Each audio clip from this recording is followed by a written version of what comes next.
case, anything that might be exculpatory to the defendant, we're obligated to turn that over. And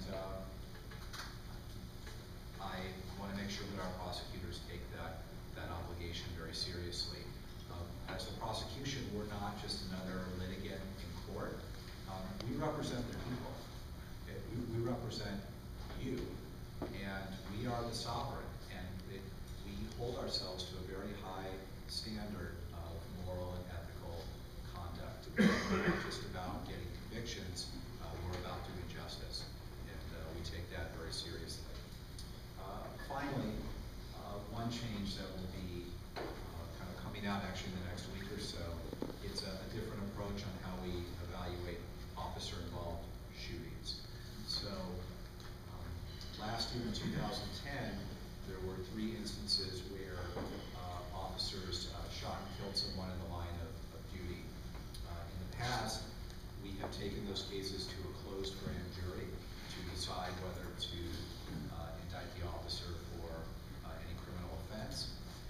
The problem with that was what happens in front of a grand jury is closed and secret, and I think that everybody is suspicious of what happens behind closed doors. And it's really the responsibility of the district attorney, of the elected district attorney, to decide whether to file criminal charges and what charges to file. My favorite president is Harry Truman, and the buck really stops with me. So the change we've made is if we don't file charges against the officer, and it's very, very rare that we file criminal charges against an officer in a shooting, we will, instead of taking it to a closed grand jury, I will issue a very detailed report that I'll make available to the public and put on our website, saying what are the facts, what's the law, and why did we charge the officer. And that way you, the citizens, have information that your public official made this decision on.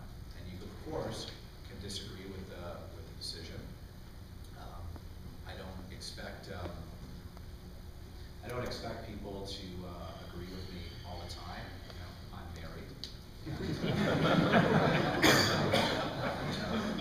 But you have the right to know, what were the facts. And it's not really, I think, appropriate for in a democracy for a public official to say, I didn't charge the officer, and I'm not going to tell you why.